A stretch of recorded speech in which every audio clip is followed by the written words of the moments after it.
away. Okay, well, good evening, everybody, or good morning, good afternoon, wherever you are. Welcome to the 5th Abolitionist Approach Webinar. This one is advocating for animals, abolitionist advocacy for animals, and it's a bit of a follow-up from the last one, really, where Gary Francione and Charlton answered some advocacy questions. We're going to cover some questions that weren't answered last time, and hopefully take some new ones from the attendees today. So without further ado, I'll just happen to mention that we have some Abolitionist Approach moderators in the room today to answer questions and generally help out. They are Francis, Jenny, Vanda, Carter, Jeffrey, Peggy and Tracy. So if Gary and Anna aren't answering questions, or there are any follow-up questions, one of the moderators will hopefully be able to deal with them for you. So without further ado, I'd like to welcome Professors Gary Francione and Anna Charlton to the room. Hello, Gary and Anna.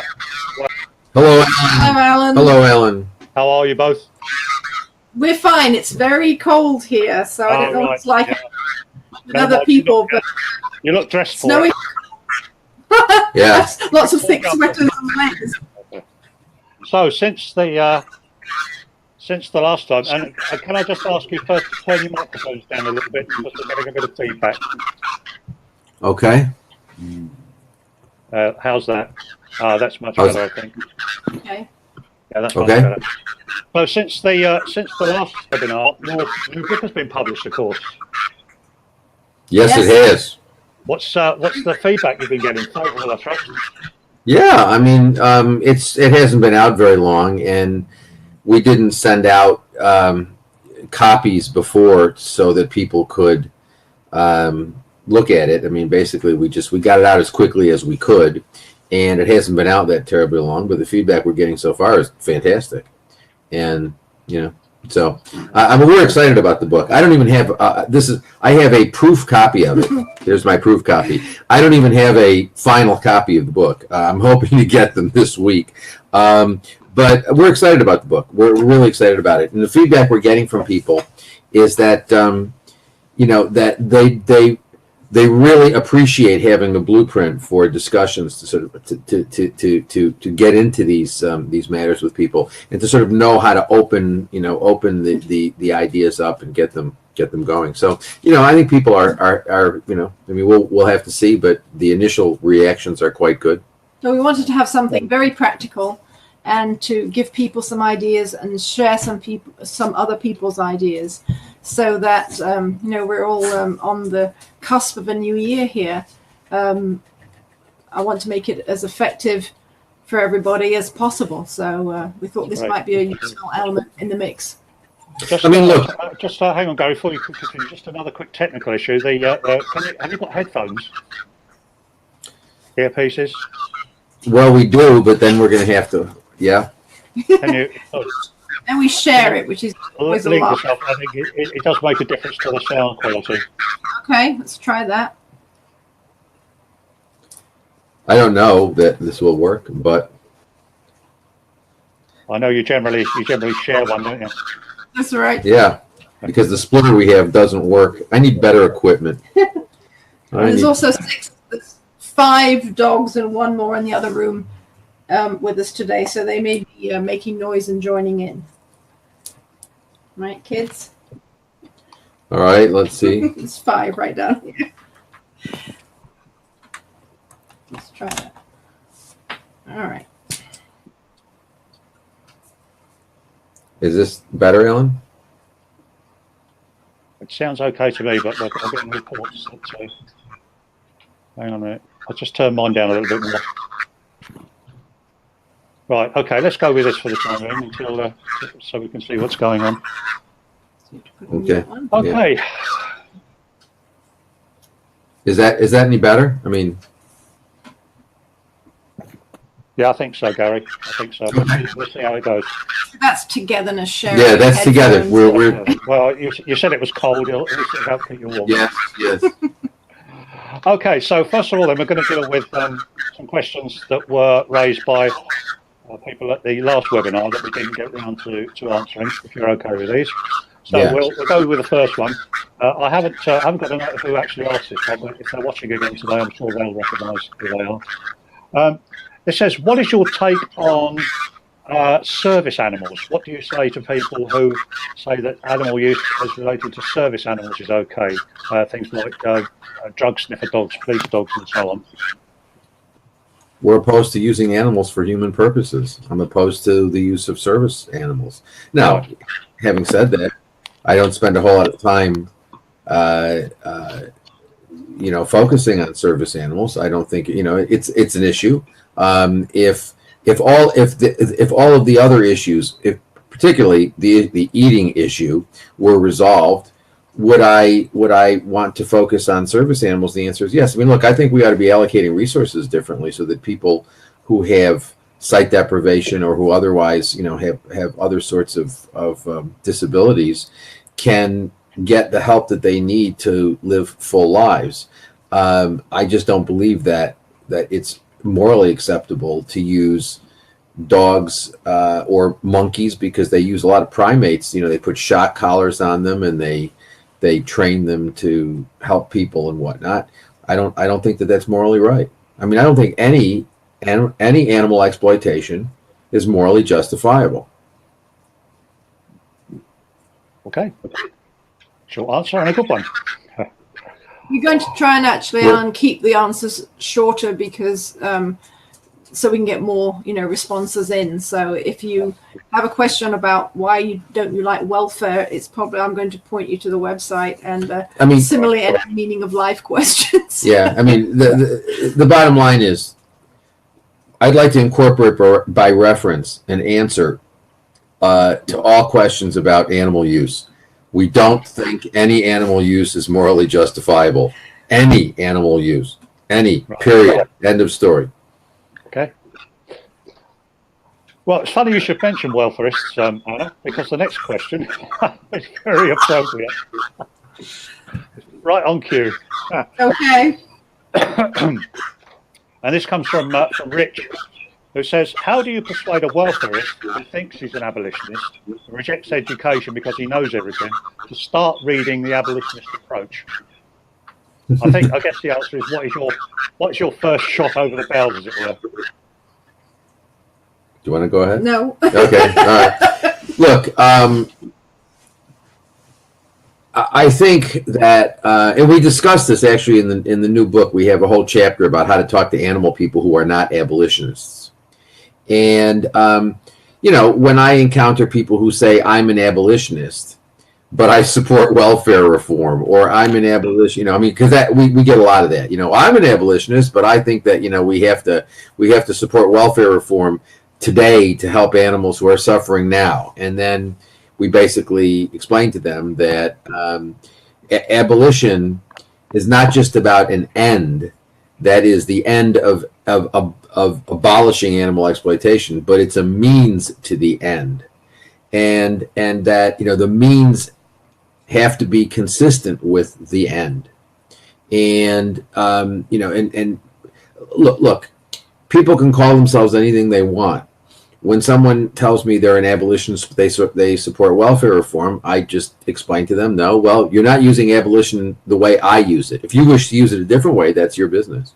But if you're using abolition the way I'm using it, no, you're not an abolitionist. And because abolition is opposing all animal use, but is prescribing a means to the end of abolishing animal use, which is rejecting all animal use and promoting veganism, not eating, wearing, or using animals as a moral imperative, and rejecting the idea that we ought to be promoting humane exploitation, or exploitation on Tuesday, Wednesday, Thursday, and Friday, but not Monday, or exploitation, after 6 or whatever. That's not consistent with abolition as we define that term, as we understand that term, as we have developed that term. Okay. Anna, have you anything to add? I think it's you feel the tension in people in that they perhaps are very attracted to abolitionist principles, but they feel this tug to do something today. What can I do today? And that brings them into the welfarist campaign arena. So, you just need to repeat that things won't change until there are more abolitionists, a decent core of people with acting on these principles, who will then make a difference. So vegan education, abolitionist vegan education, is doing something today. The whole point of the book, Alan, is to encourage people to understand a very simple point, help them to understand a simple point.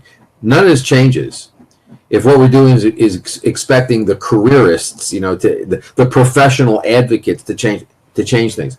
It can't. It's not going to work that way. It can't work that way. The only way this changes is if you get a movement of people who are committed to veganism as a moral imperative. And the only way you're going to get that is by educating people about veganism as a principle of justice, as a moral imperative. And that, the model that most people accept, or that they embrace, is this idea that, well, there are these corporate welfare organizations and they're identifying the abuses, and you write them the check and they'll straighten it out, or they'll make it better, or they're, whatever. It can't work that way. I mean, the proof is in the vegan pudding. It ain't working. It's a disaster. I mean, the animal movement has done nothing to stop animal exploitation. Nothing whatsoever. What it has done very effectively is to promote the idea that there's a right way to do the wrong thing, that there is a way that you can continue to exploit animals and act in a morally acceptable way. I reject that completely. I think that is absolutely wrong. I think it's morally obscene. And so, but that's the model, because that's the model that we have brought to us by all of these large welfare charities. Not only do I think that they are not helpful, I think they're positively harmful. I think they're counterproductive. I think they're making things go backward. Okay, thanks. And of course, there is a wealth of information on this particular subject on the Abolitionist Approach web.com website, so people can get plenty of information on this subject there, which goes back to what Anna was saying a couple of minutes ago, referring you to the I tell you something, Alan. I would really be interested in having anybody explain to me why the arguments we make against welfarism and single issue campaigns are wrong. Because I have never heard a single argument other than we have to do that. This is what's going to help them today, or this, we either a gateway issue. Nonsense, complete nonsense. I would like to hear an argument which is theoretically sound, which is morally sound, and which is actually practically effective about why welfarism or single issue campaigns work. They don't. They simply don't. Never have. Well, never. It may happen one day, but I don't think we'll hold our breath. Okay, sorry, before we go on, just another technical issue. Have you got a speaker turned on? Can you hear my voice through your computer as opposed to through your earphone? I can hear through the computer. You can hear my voice from the computer itself, which means you've got a speaker switched on somehow. Yeah, we can hear it. We're not just okay. hearing it. I think it would help the feedback if you switched it off, if you can. We turn the speaker off with that. And so that you can only hear through the headphones.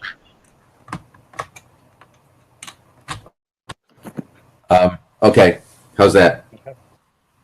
Right, perhaps that should do. Yes, that's better. Okay. Oh, that's much better. Okay. Yeah, that's much better. Okay, brilliant. Apparently I was shouting as well, so I'll have to shut up. Ask and it shall be. It shall be done. Yeah. Okay, next question then. This comes from Tim. Pity I don't know who these people are, but I'm sure they recognise themselves. What is a helpful response to those who cite religion to legitimise animal use? And I'm sure you cover this in the book as well. Well, we do, and particularly on the website, and we did some responses to that in the questions at the end of Eat Like You Care. I think we've put forward an explanation of why recognition of the rights of animals is perfectly congruent with a lot of people's religious principles, and that closer examination of the texts that people underpin their religion certainly don't require animal use. So even if it's an option based on a religion, it's not required. And if it's not required, then the recognition of the rights of animals far outweighs your choice in that matter. So also, we walk through in this latest book, and I think it might be useful for people to see how they actually view what they think of the principles of their religion, because there are many things that are allowed or perhaps even required by the principles of various religions that people actually don't adhere to. So if they're not adhering to those tenets, why are they using religious texts really as an excuse just to continue to use and abuse animals? So I think that's we actually put some discussions in that book about how to engage people respectfully, to tease out from them how they view the moral imperatives that they think arise from their religious beliefs, and see how that can mesh with animal rights. I've never found any religious belief that requires us to use animals. So, and the bottom line is, nobody, however religious they are, however fundamentalist they are in terms of their religion, nobody follows the religious precepts in a perfect way, or to the letter of the precepts, because let me give you an example. People talk about how the Bible says an eye for an eye, and they use that as a justification for capital punishment. Well, if you read the Bible, which a lot of these people don't seem to do, they rely on it, but I'm not sure they ever read it. And if you read the Bible prescribes the death penalty not only for murder, but for adultery, for being disrespectful to your parents. I mean, there's like a whole bunch of things that the Bible says, is perfect. It's okay to kill somebody if they violate these ideas, these principles. And so, now if you take the position, well, I believe in capital punishment because the Bible says an eye for an eye, and then we say, well, wait a minute, what about all of these other things that the Bible says, it's acceptable to kill people if they do these things? And you say, well, no, I don't agree with that. Well, why not? I mean, nobody follows this stuff to the letter. Everybody is using other principles to determine what things they're going to follow and what things they're not going to follow. So to say that they're relying on their religion is just complete nonsense. What they're relying on is some principles of interpretation that they have as to which principles in that religion they're going to follow. It's nothing to do with the principles of the religion. It has to do with some other principle that helps them determine which of those principles they're going to follow. I think we all do a bit of picking and have a cafeteria approach to the smorgasbord approach, to religious principles. I think the capital punishment point that Gary just mentioned was a good one. If people believe in capital punishment, I'm hoping that they're not considering themselves to be Christian, as that is one of the few things that is explicitly rejected in the New Testament from the old law. So I always find it's interesting that Christians particularly in the United States, that I'm most familiar with those conversations, can use a religious tradition in complete error to justify their beliefs about capital punishment. I think often people want to do something, and then they go and look in their religious text to find, as you can, views to support something to support what they want to do anyway. But it's still like an appeal to tradition and family tradition and things like that. We just want a bit of backup. We want a bit of permission. I think we've put forward some ideas in that book about a fresh way of looking at things. Yeah, tough though. It's tough to deal with religious questions, Yeah. Well, I think people do interpret religious scripts according to how they actually feel themselves. Strangely enough, I recently a while ago, I saw a photograph of a tattoo, and it was a passage from one book in the Bible, and this photograph had this tattoo, And the actual post was about the fact that later on in the same passage, it actually said that tattoos were a mortal sin. Yeah. Exactly. Quite funny. Yeah. I like that. Well, tattoos are marking the body is explicitly prohibited in the Old Testament. Yeah, sure. Explicitly. I think it was, from memory. Anyway. Okay, the next question. This is from Nico, who says, I hear you're not in favour of using graphic words and images when advocating. Can you expand a little on this? I presume you mean why is that? Well, because first of all, I think that that the tradition of using the gory pictures and all that sort of stuff, it's a money making device that these large organizations use, because they throw the horrible pictures in front of you, and then your first impulse is to say, well, what can I do to sort of make this better? And they say, well, give us a donation, and then they get a donation. I mean, it's it's primarily a way of facilitating fundraising for these welfare corporations. But there's an additional problem, or the main problem, I guess I should say, is that it focuses people on treatment and not use. It doesn't really matter how horrible it is. Even if it wasn't horrible, even if it was, even if it was a lot better than it is, it would still be morally wrong. And the problem is, when you focus people on the gory stuff, their natural impulse is to say, well, let's make that better. And that's what leads to the welfare reform campaigns, or that's what leads to the single issue campaigns. I mean, our position is, it wouldn't matter whether they had the greatest life in the world. It doesn't matter. You can't exploit them. You can't treat them as commodities. You can't kill them for, we can't kill them for our purposes. And so I think it's really important to get people focused away from the gory pictures and, that sort of stuff, and get them focused on the simple issue of justice. If slavery is wrong, it doesn't matter whether you're a good slave owner or whether you're a bad slave owner. Slavery is wrong. I mean, good slave owner relative to the bad slave owner. All slavery is wrong. So if you're a more humane slave owner, that's better than being a more brutal slave owner, but it doesn't address the issue, or it ignores the issue of the immorality of slavery. Same thing with animal exploitation.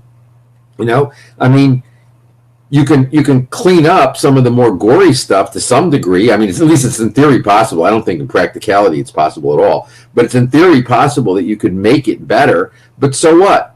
That doesn't make it morally right. That's what we've got to focus people on, and that's why I don't use the gory stuff. I think that's a real mistake. I think giving someone a snapshot, a moment to focus on an image, on a process that you're asking them to react to, elicits that emotional it's emotional thing of, make it stop, that's awful, what can we do to stop that? And then the large groups have got a campaign to stop that element, whether it's killing downed, injured cows, or branding, or something like that, or transportation without rest and food and water and things like that. So you end up picking the element of horror that you're being presented with, having that emotional reaction, and then sending someone $15 so that they can lobby to stop something. And the use will go on, the abuse will go on. You can't do it nicely, as Gary said. And even if you did, you're still violating their rights. So what we focus on is getting vegan principles really deep into people's brain, psyche, and emotions. And then they will not get distracted, I think, by those sorts of campaigns which don't do anything. Just a note also, if you're already vegan, if abolitionist principles make sense to you, you don't need to be looking at that stuff. I don't click on the many videos that people send to me. I've seen most of that stuff before, both on video and in person. I don't need to see any more.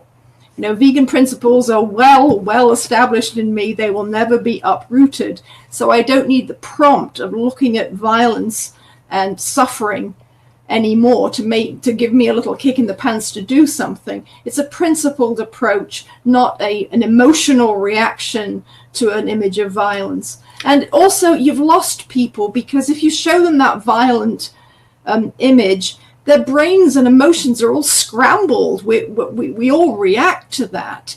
and that's not the best time to have a conversation. I was having a discussion not long ago with somebody who supports these events where people stop a truck on the way to the slaughterhouse and they, quote, witness the event. You know, they're witnesses, and they put cameras in the trucks and take pictures of the animals. I actually think this is really problematic, because these animals are terrified. They're on their way to slaughter. They're going to be slaughtered anyway. It makes no sense that, you know, you have to stop and quote, witness and express a lot of emotion, because all you're doing is freaking the animals out more. But I asked this person, I said, why are you taking, you know, what is the purpose of shoving a camera in there and taking pictures? And she said, well, you see that there are all sorts of injuries, and they've got sores, and they've got this. I said, so what? What if they didn't have those things? Would it be okay? You know, and that's the problem, is that what people are doing is saying, well, here, look at the condition of these animals in the slaughter trucks. And you know, and the public, you know, to the extent that the public focuses on this stuff at all, their reaction is, well, yeah, that's terrible. They shouldn't do that.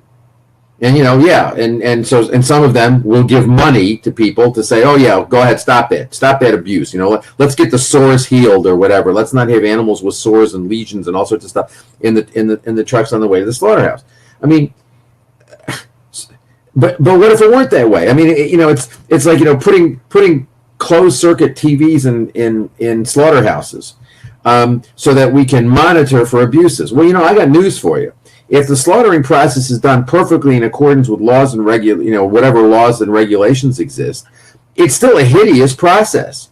And all we do with those sorts of campaigns is to sort of focus people on the treatment issues and sort of get them to think that the issue here is making it better, making it more humane or less abusive, whatever the hell that means. And I think it's the wrong way to look at things. I really do. I mean, I think using slaughterhouse imagery is it has a sort of almost a sort of a torture porn sort of thing. You know, people will look at it and they'll be repulsed by it, but they'll also be, I think it's really problematic. I think it's really, really problematic. And look, the reality is, again, we've been doing this for 35 years, and people have been showing gory pictures forever and ever and ever. It's not doing anything. We need to shift the paradigm. We need to get people thinking about the issue differently. We need to have, as one of my friends would say, a different imaginary about what this all means. And you know, and it's not a matter of making the horrible stuff better. I think there's also been a couple of studies which demonstrate that graphic imagery is actually counterproductive to vegan advocacy. Anyway, I can't remember off the top of my head, so I can't quote them. But I think there have been a couple of studies. What about language? I mean, we often see language, things like corpse muncher and fur hag, and I actually heard a new one the other day, secretion sucker. That's useful. That's very useful. That's useful for engaging people. Language. Do you have a particular view other than it's really not very productive? Yeah, I mean, that's idiotic. Okay, to put in my view is self-indulgent. It's self-indulgent nonsense. It's hostile. It does nothing. Right. It does absolutely nothing. If you want to have a conversation with somebody about anything, starting off by calling them a fur hag or a secretion sucker, it's not really going to advance. You just get something off your chest, feel good, feel superior, and walk away. You've done nothing. And the fur hag stuff is completely sexist and misogynistic anyway, as the whole anti-fur campaign is. I mean, I don't understand. I've never understood the anti-fur campaign. From when I first started off in this 35 years ago, and I was a young lawyer, and I used to represent people at fur demonstrations, and you know, they were wearing leather, they were wearing wool, and somebody came by wearing a fur coat and got called the most obscene. They're almost always women, actually always women, and they got called the most obscene names, and everybody, you know, I mean, nobody saw a problem with this. I did. And I still see a problem with it. And it's remarkable to me that, you know, there's yet another generation of activists who are focusing on fur. What complete silliness. You know, I mean, there's no difference between fur and leather and wool. As a matter of fact, the different, you know, leather is skin with the hair off of it. Fur is skin with the hair still on it. And I don't understand, why we focus on these single issue campaigns are really counterproductive. But whenever I see people appear on the Facebook page and they talk about corpse munchers, I don't think I've seen secretion sucker, but I've seen corpse muncher pretty frequently. And I always, to the extent I'm on the page, I will say something like, what's the purpose of, you're not going to get anybody engaged on that. I mean, remember something. Most people think that eating animals is like, breathing air and drinking water. It's like totally normal. You need to explain to them that, there's a problem there. There's a serious, there's some serious problems there that they haven't thought about. You don't get them to think about problems by calling them names. It just doesn't work. Okay, thank you. Last question from last time before we move on to some new questions from the viewers today. Do you recommend any abolitionist vegan literature by other authors? The only person I know, the only person I know who writes abolitionist theory is Gary Steiner of Bucknell University.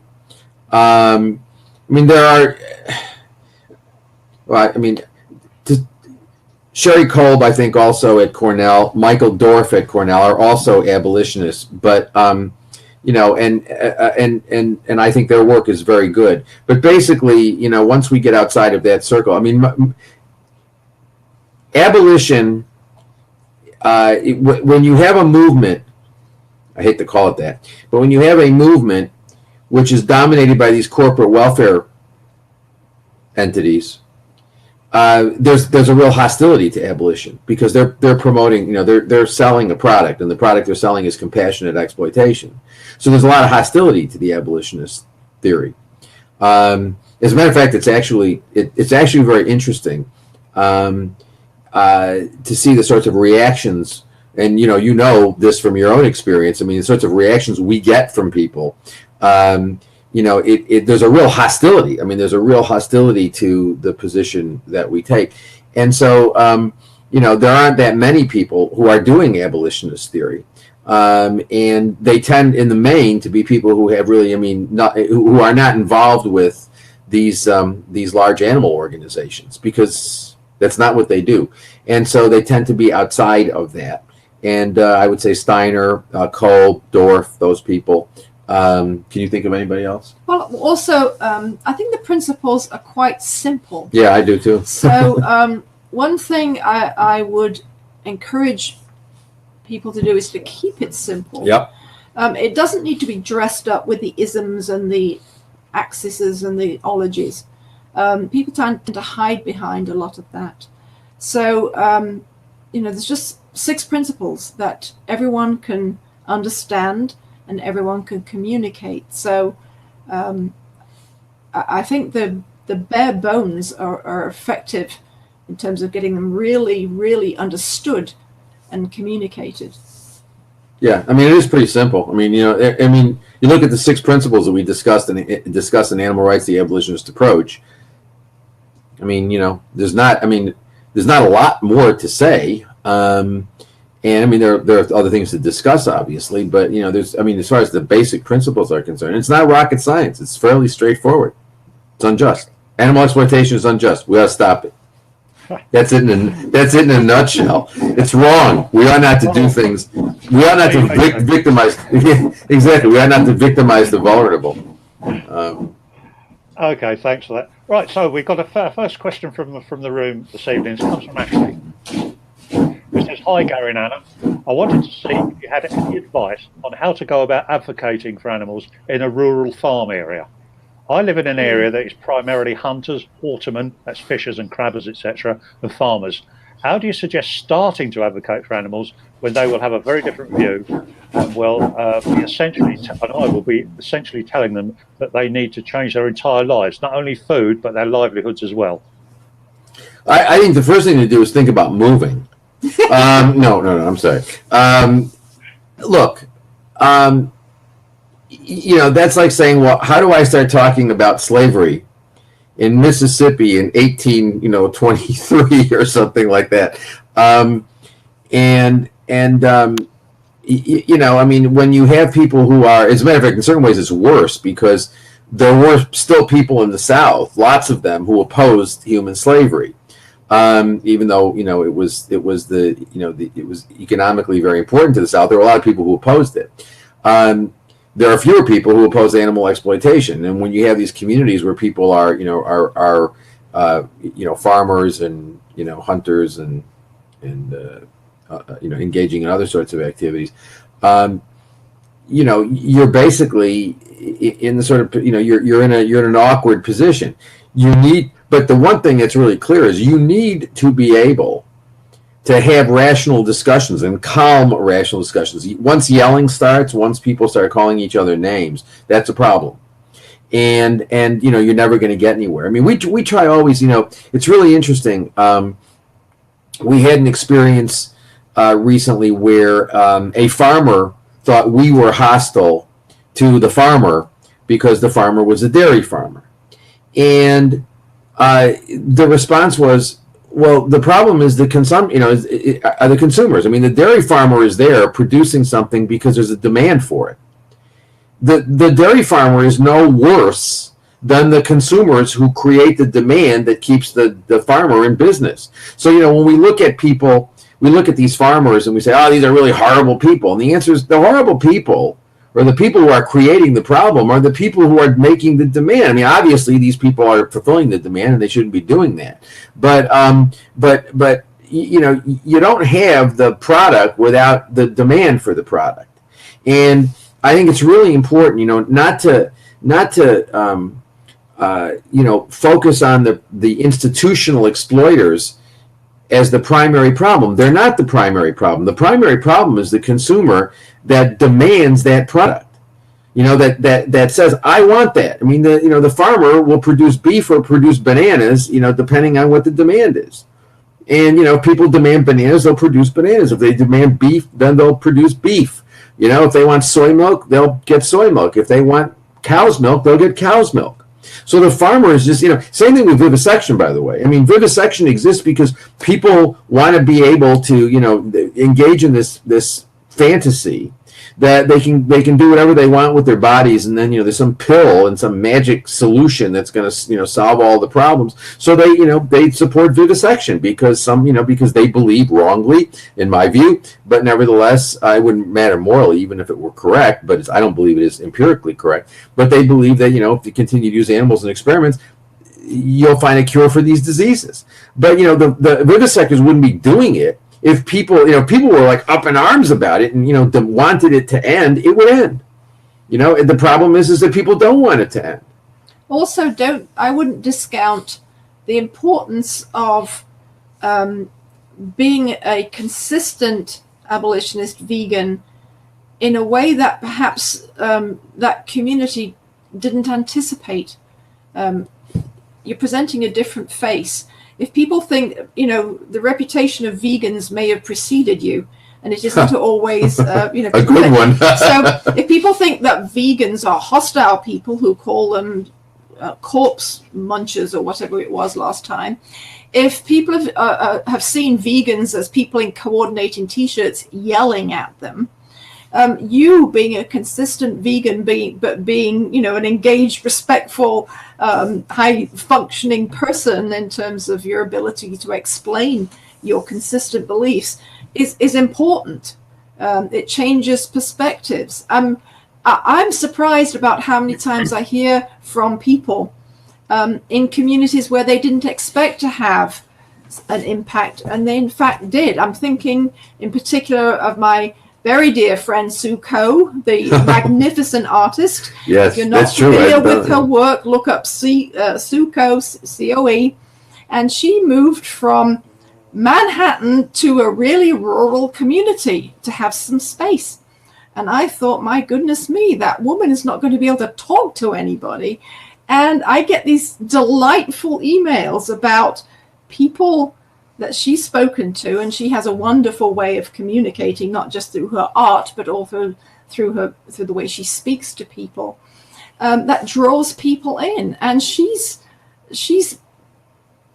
helped people become vegan in really communities where I wouldn't have expected it. Now, obviously, if you're talking about someone's livelihood having to change, that's a different element. But don't be discouraged just because you're not in San Francisco or Manhattan or something like that. This is an idea that resonates in places where you might not expect. Yeah, Suko is actually one of the most effective vegan educators I've ever known.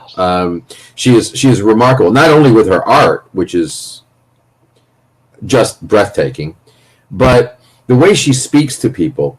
You can't get angry with Sue. You know, would you agree? Absolutely. I mean, you just can't get. She always is so gentle with people and sort of engaging with them in a humorous way, and in this, she's got this sort of moral urgency, which she conveys in sincerity, real sort of sincerity, which she conveys in an absolutely welcoming way. And in certain ways, it doesn't surprise me that she does as well as she does in sort of talking to people in she lives in a very rural area. I mean, very rural. And she has had some marvelous experiences in turning people on to veganism because she has a tremendous personal integrity and a way of speaking to people and sort of bringing them into the idea. And she wrote a great essay in the new book, and I hope that people will go to it. And I said, my goodness, we all know the power of her graphic work, but the power of her writing is fantastic too. So, you know, she can do it. I might not be able to do it as well as she does in terms of talking to people, but we can all do something. So I don't want people to lose hope that change can come wherever you are. One final point. Whenever you're dealing with people's livelihoods and, you know, you're telling them what you're doing to make a living is problematic. Well, you know, I mean, like, surprise, surprise, that people sort of get their backs up. And, you know, and that, but again, I mean, you know, it's a question of starting a dialogue and getting people to sort of think about things. And you know, you really can change people. You really can change people. Or get them to change themselves, however you want to put it. But you can do that. I mean, you know, and it doesn't really matter in many ways what context you're doing it in, or whether it, you know, it doesn't really matter. I guess the bottom line of this is that you treat, say, for example, a dairy farmer as just a non-vegan and concentrate on their non-veganism rather than the fact that they're a dairy farmer. Exactly. Yeah. Okay, thanks for that. Next question comes from Tejas.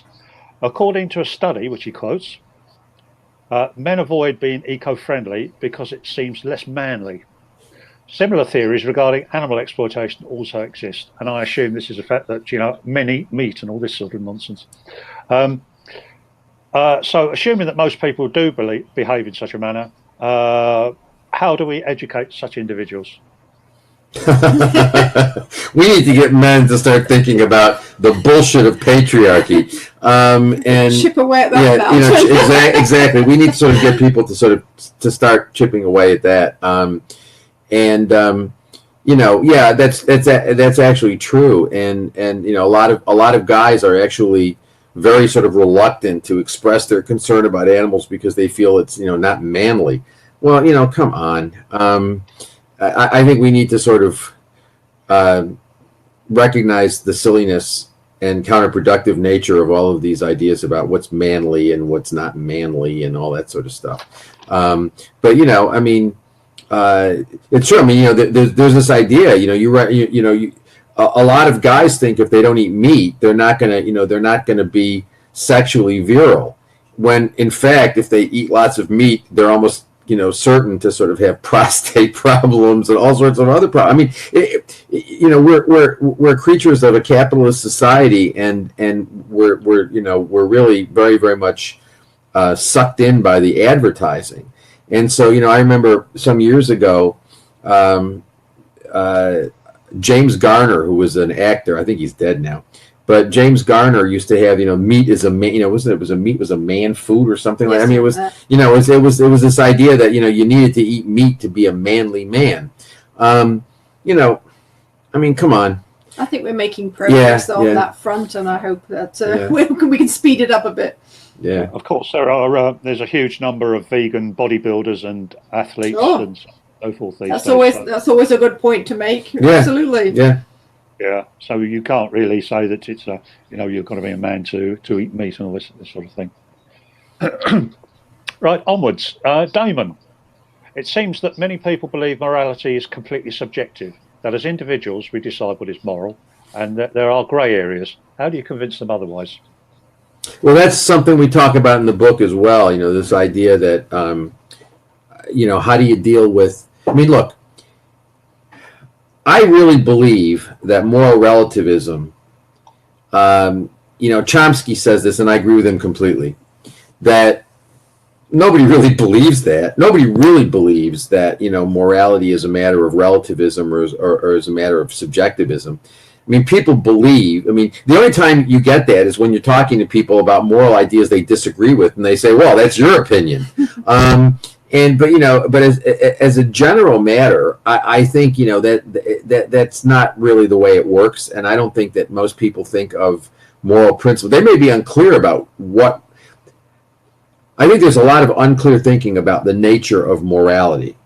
And I think that we have gotten sucked into this idea that moral realism requires that we judge moral principles be able to be proved true in the same way that empirical propositions are proved true. And I think that's a mistake.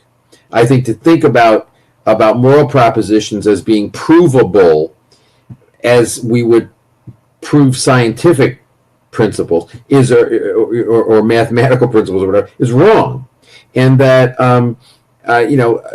that said, I think that there are all sorts of ways that we can sort of, understand that morality is in many ways objective. Not, and I'm not saying that, this is a difficult issue. It's a difficult issue, and it's actually something that we're thinking a lot about, and Gary Steiner is thinking a lot about. And and others of us are thinking about the issue of moral realism as it applies to animal ethics. And I've written some stuff about this, and that you can find on the website abolitionistapproach.com. I talk about moral realism, but I think that that this idea that morality, look, somebody says to you morality is a matter of opinion. Just ask them a simple question. Okay, fine. So if you think the Holocaust was right, it was right, and if I think it was wrong, it was wrong. So it's both right and wrong. I have never had anybody. Well, that's not true. I have had, I've had some people, but they're generally just go on to the next person. Exactly. But they also they're also peculiar in other ways. But most people are not going to say to you, oh yeah, I think morality. I think the Holocaust. There's no objective truth about the Holocaust. If you think that it was right, and if you think it was wrong, it was wrong. And there's nothing more to say.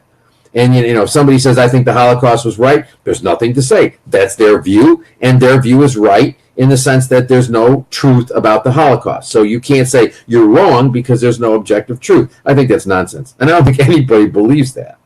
I think most people have a fundamental underpinning of discomfort about use of animals. Yeah. And I think we grasp at something to make it okay. So if you're having a serious conversation with someone who really wants to have a conversation with you, and that's you're perfectly fine to work that out and see if it's worth engaging people on that. See why their ideas that everything is up for grabs doesn't work in the human context, as Gary was saying. Thank you very much. Okay, next question. This is from Radha, and I apologise if I've mispronounced the name. This is the first time I'm attending this webinar, so maybe this has been talked about before. I'm not sure whether it has or not, actually, but it's a very common thing. The most common responses when I advocate for veganism is that even plants are living things, so we shouldn't eat plants. And primitive humans learned to kill animals for food first, then we learned to farm, so it's more natural to eat animals. Any suggestions on how to handle these responses? So I think there's two parts to this question. First of all, there's the plants have feelings too business. And then there's the, really, I guess it's down to man evolved to where they are now. Humans evolved to where they are now because we ate meat. So two parts. Do you want to do plants in about 4 sentences? Plants are not sentient. Next question. Look, plants are alive. They react. They don't respond. I think the idea that, the discussion about the sentience of plants is really the most compelling proof that we are so conflicted about eating animals that we'll come up with any really dumb idea to try to make it okay. So we say, well, you're killing plants, I'm killing animals. What's the difference? And the answer is, oh, please. No, again, that's another thing that nobody really believes. Everybody recognizes that there's a huge difference, a qualitative difference, not a quantitative difference, a qualitative difference between a dog and a cabbage, or chicken and a cabbage, or a cow and a cabbage, and a fish and a cabbage, etc. Plants have all sorts of complex responses, or reactions rather. There's no doubt about that. But that doesn't mean they have any sort of mind that prefers or desires or wants anything. And what's interesting is, I read an essay not long ago, because occasionally these things pop up. And there was one maybe a month and a half ago where somebody talks about how these various studies show that plants are sentient. Well, if you go read the studies, they're not saying plants are sentient. They're talking about the complex reactions that plants have to their environment. Well, I don't doubt that. And they often introduce the word intelligence in those conversations, but then if they have a scientific background to have some expertise to talk about it, you'll usually see that there's a backing off and saying, no, it's not. We're not talking about the sentience and intelligence as we would understand it with animal life. But if you're having conversation with someone, I tend to nip that in the bud. Sorry to use a plant thing, and say, well, are you really serious about that? Because if you wake up on Sunday morning and your neighbor is cutting their grass, you don't call the police. If I come to your house for dinner, I've said this before, and I'm bringing a bunch of flowers, well, I've perhaps done some violence, I've cut them off and they're going to die, and perhaps you should say, bring me a plant next time, or a potted plant or something next time.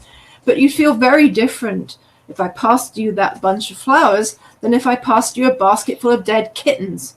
So we don't think that they're the same. The only time it occurs to people to raise the plant intelligence sentience question is when they've been confronted with the introduction of a vegan discussion. So you'll find yourself suddenly surrounded by all these people who are terribly worried about plants.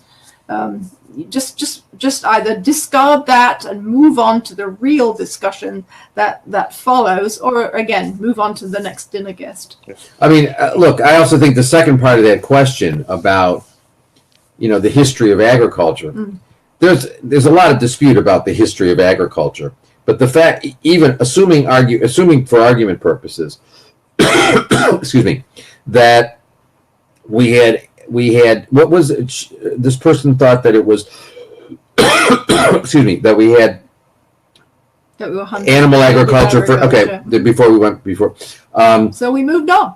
Yeah, exactly, we evolved, but even if that's true, and even if there was that we were not plant eaters before we were hunters, so what? That doesn't, this idea that makes it more natural, the answer is it doesn't follow that if something happened in a particular order, that the thing that happened first is the natural thing. I don't even know what that means. Natural is a funny word, It's I'm not looking back to that time in our development for any guidance on how I should act today. Exactly. We both teach in a law school, and I always find it interesting because those points come up.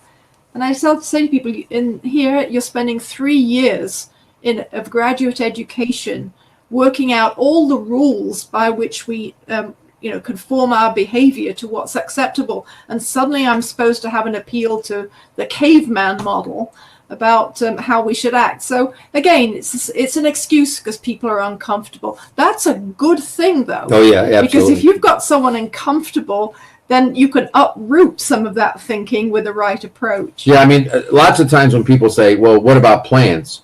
I always say, look, be patient. Yeah, don't, just, you really mean that? Come on, you can't mean that seriously. You don't really think that plants are sentient. You don't really think that, well, yeah, I do. Well, wait a minute. What do you mean by that? That they have all sorts of complex cellular, things going. Yeah, fine, great. They have all sorts of complex reactions to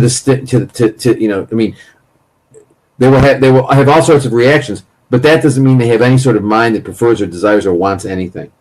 And a flower will turn towards the sun even if there's a grass cutter coming along. It's going to mow it down. Whereas a dog will not run into a grass cutter. It's obvious that, but I think, when people start talking about plants, the tip-offs are, if somebody says to you, but what about plants? Or they start talking about Hitler being a vegetarian. That's always a good indication that you're dealing with somebody who feels wildly uncomfortable about things and can't figure out what to say. So they say things like, well, what about plants? But wait a minute, what about Hitler? Whenever you hear plants or Hitler, you got them. You just got to sort of stick with them. And if you're uncomfortable about those discussions, we've actually set out in this new book scripts of how you could have those discussions with someone. So if you find it useful, try it on the next person who's suddenly interested in Great, plants. thanks. Oh, we'll have no more talk about uprooting things, Anna. That's, plants have feelings too, Yeah. Also, just on that same subject, I think there's a terrific podcast on your website where you actually destroy this plants have feelings too argument, Gary. I think we'll see if we can get it up on the chat room for people. I can't remember who it is you're speaking to. Is it Mike? Is it the thing I did with Michael Martyr at Columbia? I did. Well be, yeah. I did a thing with Mike, a debate with Michael Martyr. Yes, I think that's it.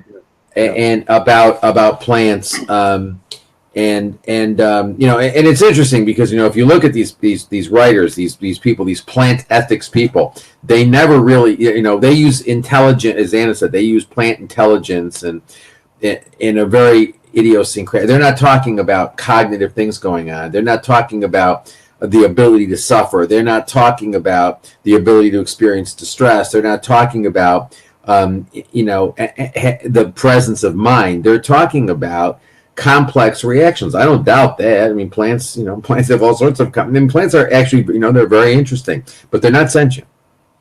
And one final point to that: if you have a really hard, stuck on this issue person that you're talking to, you can remind them that if they are truly worried about plants, they should be eating them directly unless they're going to commit suicide. We have to eat something, and you need many fewer plants to live a healthy life than you do if you convert the plant nutrition through to animal nutrition and eat the animals. So. Yeah, if you feed the plants to the animals and then eat the animals, you're killing all the plants, of which there are many times the pound. It takes many pounds of plant protein to produce 1 pound of animal protein. So you're eating the multiple pounds of plants, and then you're eating the animal.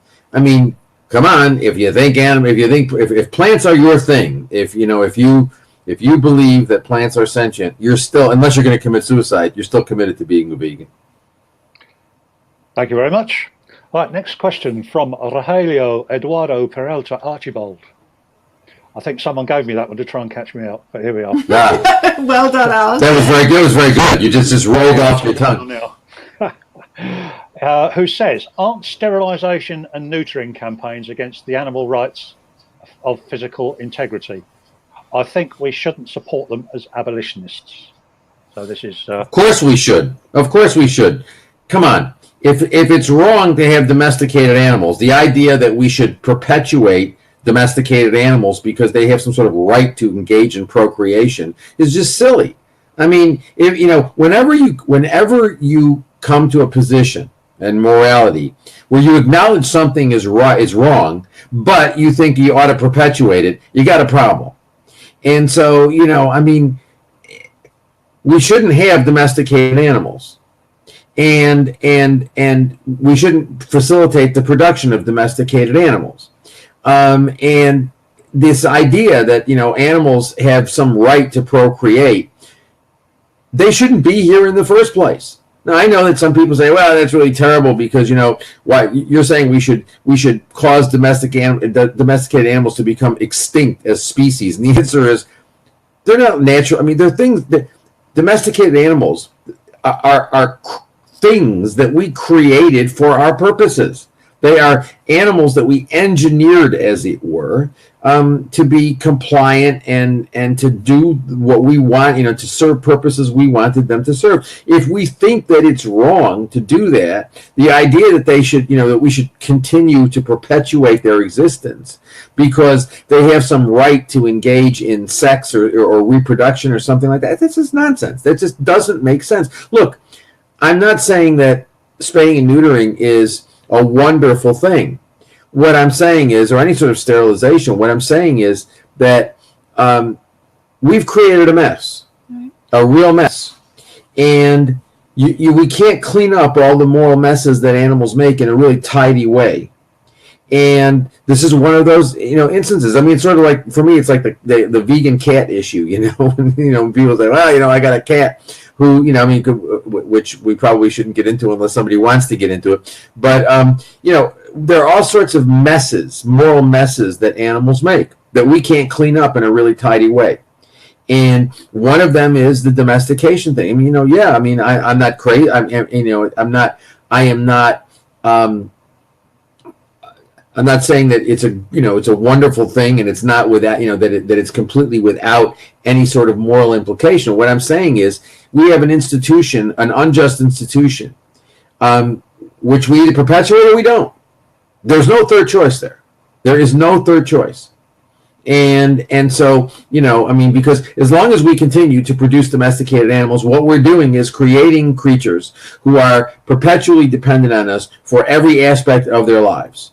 That's what it means to be domesticated. There's 5 dogs here. I control every aspect of their life. I feed them when it's convenient. I require them to conform their behavior as much as possible to the way that I want them to live within my household here. And as Gary said, domestication presents some really messy moral issues, but we surely do not want to keep replicating this problem. I mean, our dogs, I love them. I mean, I just love them to bits. But they shouldn't be here.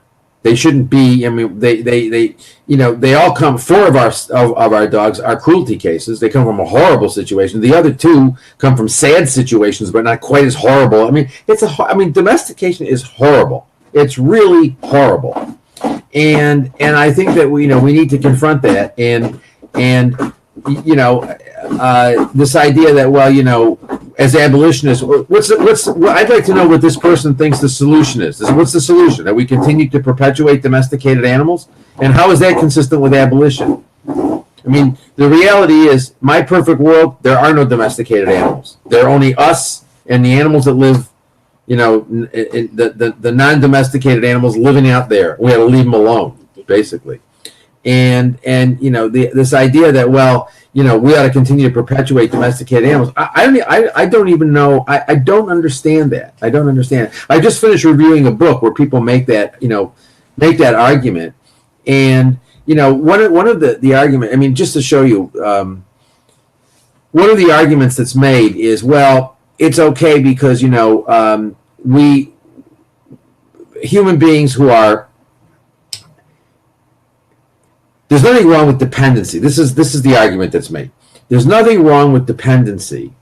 And so the fact that domesticated animals are dependent on us is not a reason to oppose domestication, because humans are dependent on humans. But that's an analogy that doesn't work, because humans are dependent on humans in contexts in which that dependency, I mean, that dependency is treated in a particular way. I mean, animals are dependent on us in a way that, we're bringing beings into existence who are perpetually dependent on us. Normally, in our relationships with other humans, we ideally want humans to achieve some sort of autonomy. When they don't, when they're not able to, we believe that we need to care for them, that they're members of our moral and legal communities, that we ought not to discriminate against them. But it's not ideal that, it's not an ideal situation. And the fact that we're deliberately perpetuating the creation of perpetually dependent, vulnerable beings who are unable to care for themselves and who are dependent on us for every single need they have, and who also happen to be our property, I think is just ridiculous. I just really don't understand how anybody can say that is in any way consistent with an abolitionist perspective. Not the way I understand abolition. Absolutely not. Okay, thank you very much. Next question then from CL.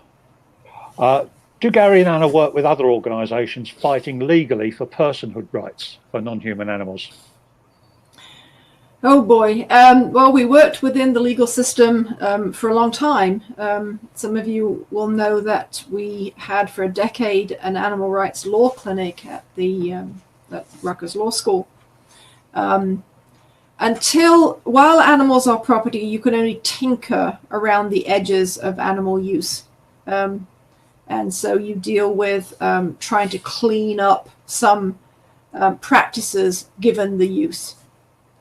But as Gary's written at length, the property status of animals is the huge spanner in the works that complicates anything else that you want to do.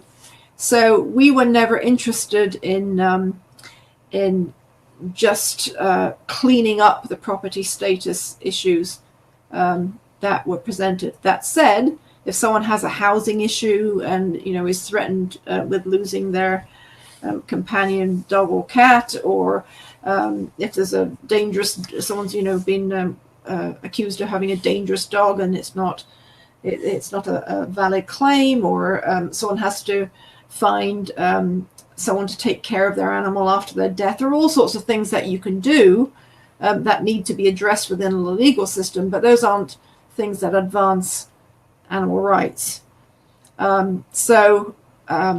Because we're not doing welfare campaigns, and most of the groups, that's their bread and margarine. Soy margarine. Yeah. Soy margarine. We really didn't have an awful lot in common. We're doing something else. We don't run that clinic anymore simply because there is no abolitionist way to work within the present legal framework.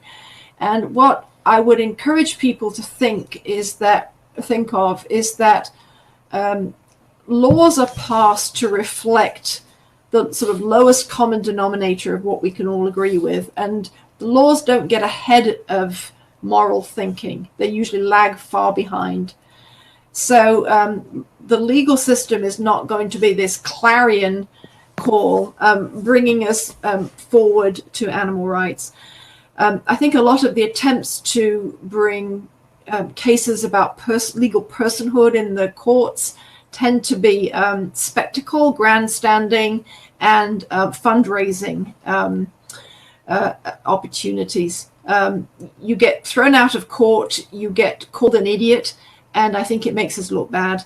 So, but it's fundraising. Right, exactly. So we need to be doing the harder work of consistent abolitionist vegan education. Then we won't need to be using the law to stop something, because the consumers will not be wanting to support the use of animals for those purposes. So I'm very conscious that while I can occasionally be useful as a lawyer in certain discrete situations, that's not what is going to bring animal rights into existence. Also, a lot of these personhood things, these personhood campaigns or whatever you want to call them, focused on the animals who are like us. Exactly.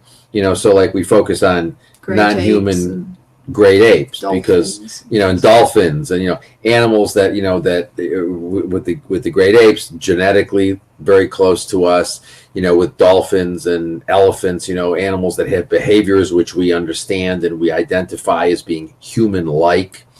And I think that sort of creates a speciesism of its own, this idea that the animals who are like us matter more.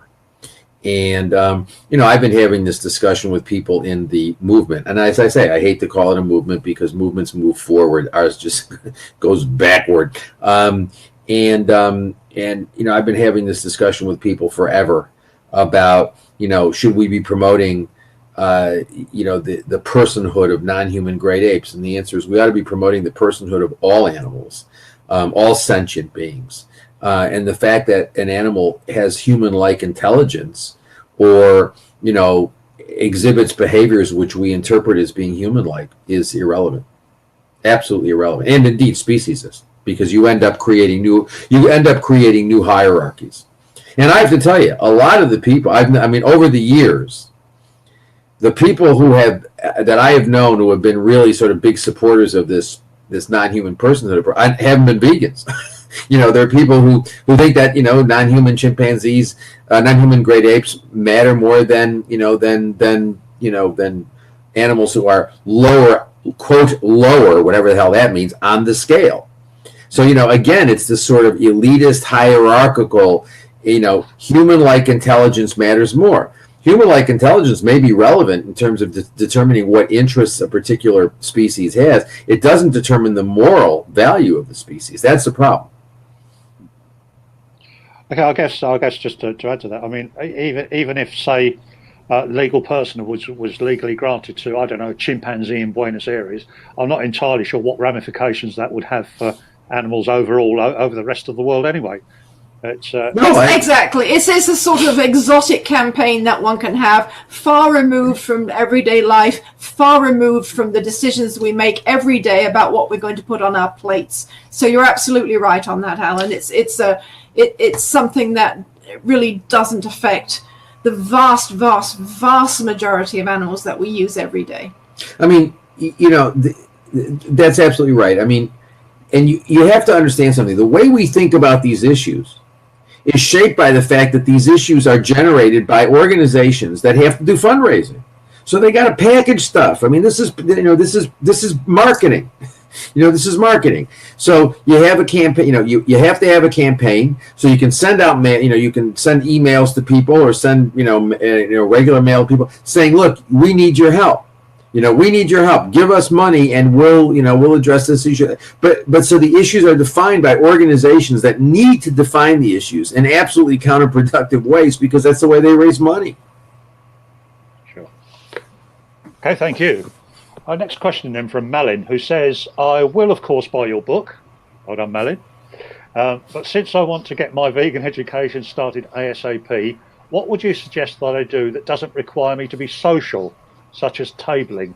And by social, I assume Malin means sort of face to face. So, well, I mean, look, I think that it's important.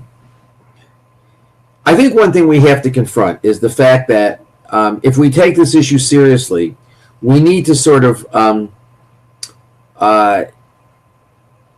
try to overcome our own psychological inhibitions and get out there and advocate, because this is an extremely important issue of justice.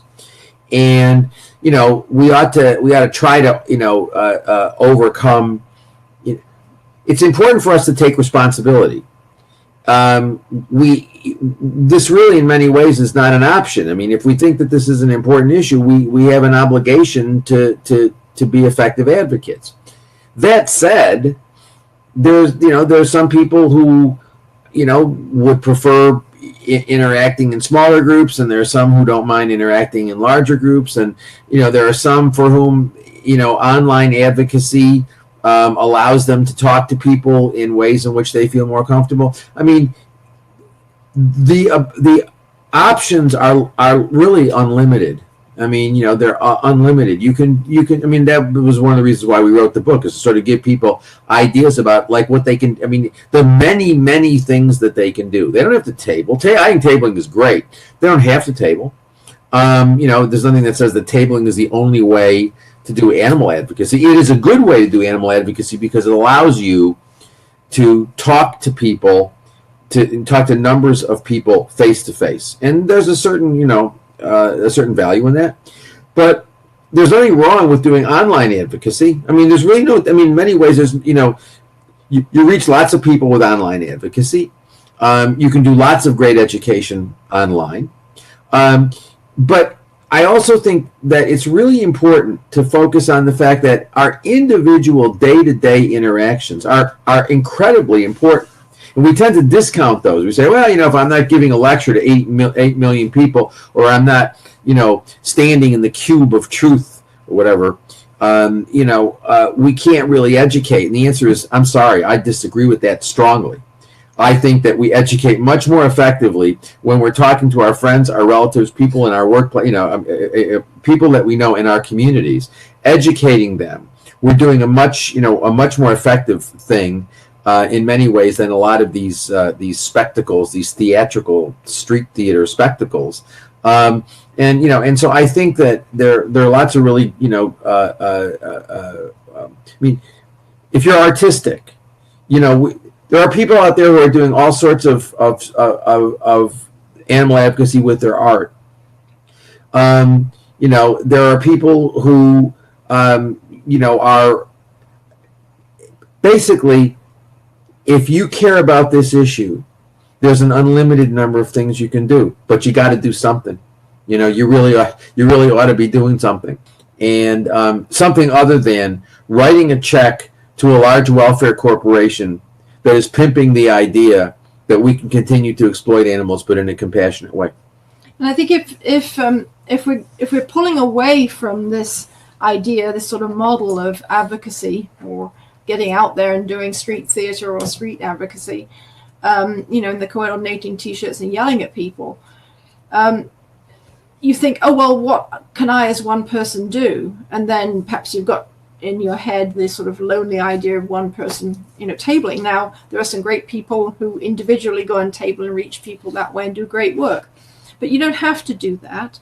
And there are many people who, perhaps because of physical disability or age, whether young or old, or perhaps don't feel terribly safe in the area that they live, there are all sorts of reasons why people might find it difficult to get out the door and go and talk to people in that way. Thank God for the internet and other ways now that we can reach each other. But also, as Gary was mentioning, it's something that I always talk about, because people come up and talk to us and say, oh, it's so great, I'm so glad that you're doing that, but I could never do it. But we can all talk to the people in our social circles, in our families, to a certain degree with our professional colleagues, and share, important ideas. It doesn't have to be in the rather artificial, perhaps, setup of, presenting you're standing one side and you're talking to someone on the other side of your table. It's just something that should become part of our normal interactions with people. And I've also reassured people that I think that the most effective way of communicating is to people who respect you and are engaged with you otherwise. If people think that you're a principled, decent person who has good ideas, then they'll react differently when you talk about veganism within that relationship. That's one of the principled, decent ideas that you hold. So we just need to integrate. Vegan education isn't something that you have to do on Saturday afternoons. It's something that you do all the time. That also being said, we need, it's almost a new year. So I think we could take this opportunity to take a deep breath and have the courage of our convictions. When I say courage, we're not really asking very much. We're not likely to be beaten up if we present this idea. Most of us have the opportunity to end a discussion that isn't going well. But we feel nervous or self-conscious or embarrassed or something. And we can't indulge that. We have to get away from how we're feeling, considering we're not the beings that are suffering in this situation. So we need to get practiced on that. It gets easier the more you do it. We're not all naturals at it. You don't have to be. If you present an idea in an engaging, respectful way, I think people will be surprised at how receptive people are to those ideas. I think there's this idea that, we exist as advocates and then as other things. And I think we need to sort of erase that line.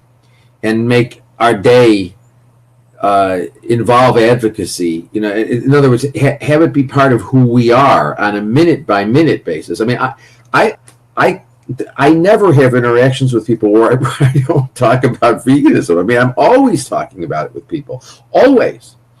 And so whether I'm doing it on a webinar, whether I'm doing it in a classroom, whether I'm doing it in some conference, or whether I'm doing it just on a day-to-day basis talking to people, I do it all the time. And I think that's what we need to do, and is to train ourselves to see that we aren't people who sort of then say, oh, well, today I'm this, and then but now I'm going to do some advocacy. I'm the non-advocate, but now I'm going to do some advocacy. The answer is let every minute be advocacy, not just for animal issues, but for all this. But I mean, look, these issues are all inextricably intertwined. Whether we're talking about human rights and animal rights. I mean, one of the principles of the abolitionist approach, principle 5 to be precise, is that human rights and animal rights are inextricably intertwined. I think that's principle 5. Mm-hmm. Isn't it? Yes. And so, I think it's really sort of important to talk about nonviolence, and we're living in very violent times, and most of us recognize that, and people are really unhappy about it.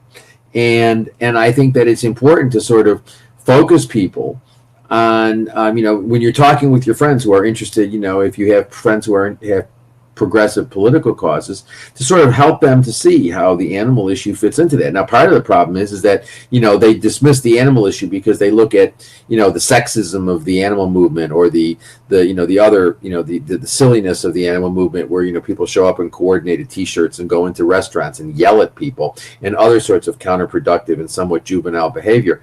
They look at that and they say, well, that we can ignore that. Well, I'm always having conversations with my progressive friends saying, no, you cannot, you're not going to get off the hook by telling me that you're going to ignore the issue because you think PETA is offensive and PETA exploits women and PETA has misogynistic campaigns. They do. And I object to them. And so you aren't getting off the hook on the animal question because PETA is sexist. It's irrelevant. I mean, it's irrelevant that, it's bad. It's terrible that PETA is sexist. It's terrible that PETA has linked animal activism with misogyny and sexism. But that doesn't mean that that the issue is itself that the issue involves misogyny and sexism. It doesn't. The issue rejects misogyny and sexism. So we ought to every day treat every single interaction. It's fun. I don't think a day goes by in my life where I am not talking with people. People I encounter. Not people in a formal educational environment, or people at an animal event, or some event in which check out line at the supermarket, check out office, making travel reservations. You can talk about this in any context, and you'll get better and better at it the more you practice. Yeah, I mean, I talk about this stuff constantly with anybody who stands still long enough for me to talk to them about it. Yeah. I think the other thing perhaps to mention is that. It comes back to this exponential growth thing that you've talked about before, which is, if everybody who's currently vegan makes just one more vegan in the course of the year, and that progresses, then we've got a vegan world very quickly. So I think you don't need to convert. I say convert. I don't even like using that word. Right. You don't need to convince that many people to go vegan to be having a big impact. And I think some people do worry if they go for a long time and don't actually get what they see as a result. I don't think you have to, but you do have to keep at it, of course. And I mean, look, I just said, the more you do, the better you get. The number of people I talk to who say, well, I don't feel I'm doing anything. I mean, and I say, well, have you convinced anybody to go vegan? Well, yeah, I've convinced about 4 or 5 of my friends they're vegan. I say, that is great. That is fantastic. You made a huge contribution. Now just keep doing it, because, the way I think this is going to work is if we get some percentage of the population, let's say 10%. I mean, there have been some social scientists who have looked at, how discourse changes about moral issues. And so if you get 10% of the population who agrees with the idea that the issue is not treatment but use, and that it's wrong to use animals however supposedly humanely you treat them. If you get 10% of the population, that may not turn everybody vegan overnight, but what it will do is change right now the conversation is on treatment. Right now what we do most of the time is we're talking about how we treat non-human animals, how we can make the treatment more humane, how can we stop the abuses, blah, blah, blah. That's what the discussion is focused on. We need to shift the discussion to reimagine the issue as one of use and not of treatment. And that could come about if we had, I would say 10% of the population really believing that, and firmly, that would start generating a different discussion from the one that we're having now. Right now, the discussion is focused on things like, well, how do we treat them better? Should we give them more space? Should we have closed circuit TVs in slaughterhouses? And it's focused on these issues of treatment. We really want to focus people on the issue of use, on the injustice of animal use, not on the horrible treatment of animals. That's obviously a bad thing too, but we want to focus people on the idea that it's unjust to use them, get people talking about that. But that's something we could actually do. That's something that's within our sights. We could do that we could do that now, basically. If we had, if everybody who identifies as an animal person, if everybody woke up tomorrow morning who identifies herself or himself as an animal person, got up tomorrow morning and said,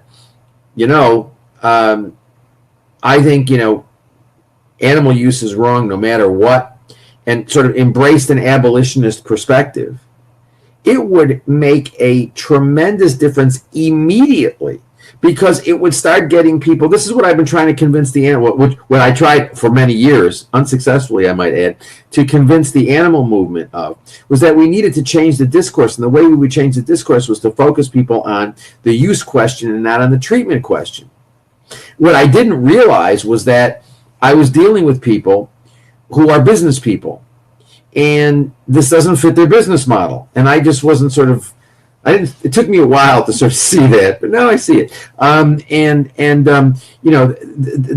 That they keep their donor pools large by focusing people on treatment, because you can get people to say, oh, that's really horrible. What they're doing to the animals is really horrible. Here's my check. Go out and stop the abuses, and I'm going to go have a steak, by the way. But I'm going to buy the steak at Whole Foods, and it's going to be a level 5 animal welfare as blessed by the Global Animal Partnership. This is humanely treated. This is a humanely raised animal, or it's a freedom food, in Britain, or whatever. All these nonsensical happy meat labels, and that's the problem. That is the problem. The biggest problem we face is the fantasy that these groups promote, that we can do this in a compassionate way, and that veganism isn't morally required. Veganism is morally required. If animals matter morally, veganism is the only, and I stress only, rational response. Thank you very much. Right, move on to a question from Anna. Oh, another Anna.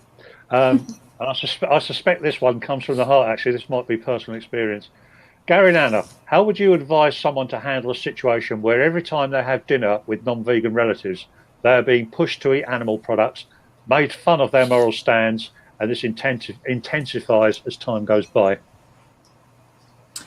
Oh boy, families are very complicated, because you're usually not just dealing with the animal question, you're dealing with all the family dynamics, all the baggage that everyone brings to the table along with the food. So families can be really, really difficult. That said, I think it's a lot of it can be shut down, I think, if you don't rise to the bait and react badly. It's perfectly okay to require that people are respectful of your views, even if they don't agree with them in this context. So if you're going to go to a family meal where animal products are being served, then you should be able to, without being harassed, choose not to participate in their consumption. If it's really awful, then try to find some way to interact with your family that isn't around the table. If you feel an obligation to be around your family, but you don't have a particularly healthy relationship, then at least take the dinner out of it. Go to the movies, go to the park, stop around for coffee, and don't have milk in your coffee. You might have to do some sort of self-preservation thing, some really practical self-preservation things. But as I said, it's okay to require that people don't harass you. And yes, with your friends and your friends and family, if someone is going out of their way to hurt you, then you need to reevaluate why you're choosing to interact with them in the same way. Something I tend to analogize to: if you had an alcohol problem, I would think it would be kind and considerate of your friends not to be drinking around you, even if they didn't have an alcohol problem. It's just that kindness and consideration of the other person's situation. Now, I'm not analogizing your principal belief in abolitionist veganism to alcoholism, but I'm just saying, if they can't understand that they're making you uncomfortable and they're being unkind, then you might want to join them after the meal has been prepared. We've just all survived Thanksgiving and Christmas, and coming up to New Year if you're in this part of the world. Everyone's coming to New Year, but you know what I mean. Those can be difficult times, and they're not always pleasures. If you need a reason not to be at your family dinner and it's really hard to get out of it, a really good thing to do is to go and volunteer. Go and volunteer at either an animal, go and help out at the shelter and give those people a day off, or go and help at a human charity, a human shelter, a food kitchen or something like that, somewhere where you can be useful.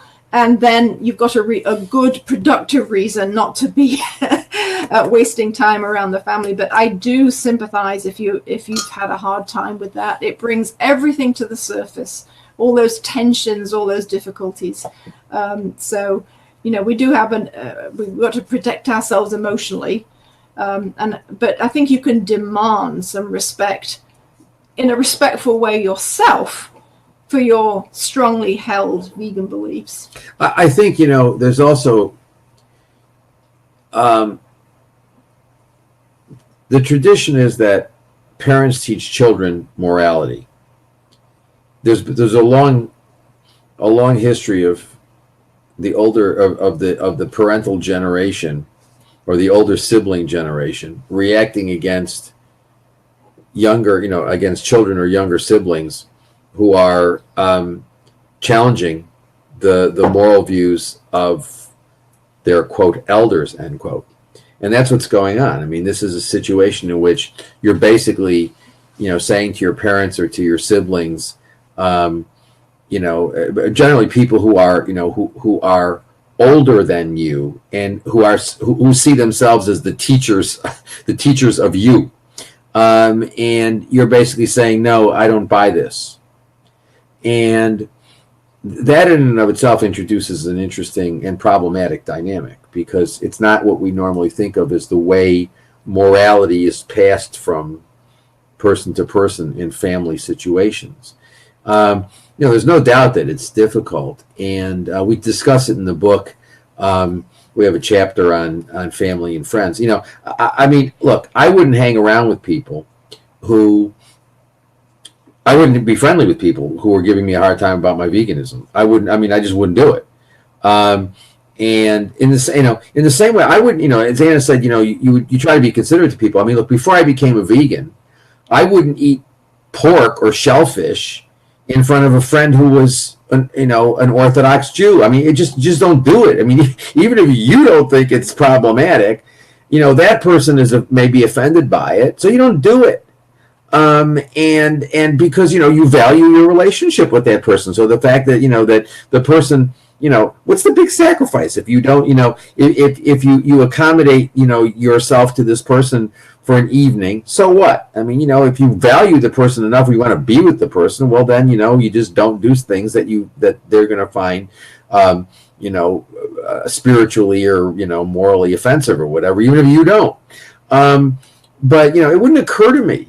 It wouldn't occur to me if I was, to use her example with the alcohol, if I was having dinner with somebody who was an alcoholic, I wouldn't have alcohol. Even if I wanted to have alcohol, I wouldn't have alcohol because it would be inconsiderate to do to that person. I wouldn't have shellfish, or pork or whatever, that offended somebody who had beliefs about kosher or whatever. And you just don't do it. And so,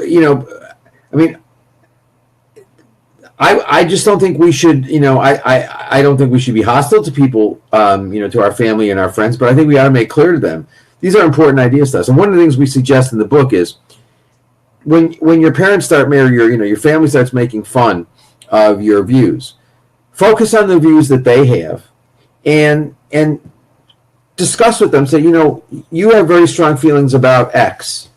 Would you think it's a good idea? Even if I don't agree with you, would you think it's assume I don't agree with you, would you be happy if I was making fun of your views? And they'll say, well, no, you have to respect my views, even if you disagree with them. Well, exactly. And so it's really important to sort of focus your family and your friends on the things that they care about. And so try to get them to see that for you, the issue of animal justice or the justice towards non-human animals and veganism that is required by that justice is as important to you as their views are to them about whatever issues they're concerned about. And you can also inject, you can also inject something, positive. Go out of your way and make something great that's vegan and take it. First of all, you will guarantee that you have something to eat, but other people will see that you don't just eat styrofoam or some other unpalatable thing, soy waste, cardboard with sauce on it. Yeah. I always find that the vegan food goes first. It's surprising. You're sort of fighting to try and make sure that you have a portion for yourself left. You'll surprise people like, oh, this isn't so bad. They'll be surprised, Every time we have an event at Rutgers, every single time we have a faculty event, and I say, you want me to come? I got to have vegan food there. The vegan food they make always goes first. I mean, it's comical, and that the vegan food goes first. And as a matter of fact, we had a big meeting a few months back, and it was gone before I even got near the table. I mean, everything vegan was gone, and I think Anna's correct to say we need to do more advocacy around the idea that vegan food is palatable, it's easy, it's cheap. It doesn't require, it's not strange. It's not strange. It doesn't require great, effort. I mean, right. There's a commercial on television where, somebody's saying, well, why, is asking somebody to do something and say, well, I don't have time to do it. I've got all sorts of commitments and I've got to make lunch for my child who's a vegan. And the answer is, oh, give me a break, will you? I mean, it's reinforcing this idea that veganism is difficult and time consuming and blah, blah, blah. And, one of the things that's been really good, I think, with our howdoigovegan.com site is, Francis McCormick and some of the other folks who are principally involved with that site have done a great job developing recipes that cost nothing, that are easy to prepare, and easy, cheap, nutritious, and I think it's really important to sort of promote that idea that being a vegan is not in any way exotic. I mean, and number one, and I think it's very, very important to reinforce that idea that it's nothing strange. People are already eating fruit, plant, vegetables, fruits, seeds, grains, beans, whatever.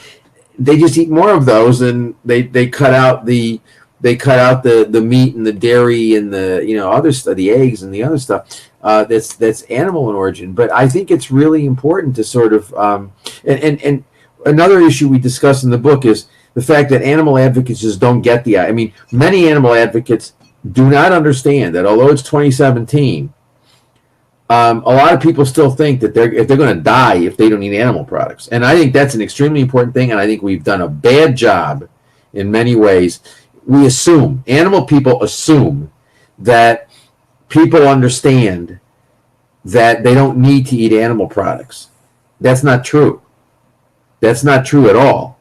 I mean, one of the most important things we can do is educate people about the information that's out there. The fact that all of the government agencies, all of the professional agencies, they all say the same thing, that you can be perfectly healthy on a vegan diet. Indeed, an increasing number of these mainstream groups are saying that you can be more healthy with a vegan diet than with a diet that includes animal products. But we've got, and we shouldn't be practicing nutrition, we shouldn't be giving people advice and stuff that we're not qualified to give them.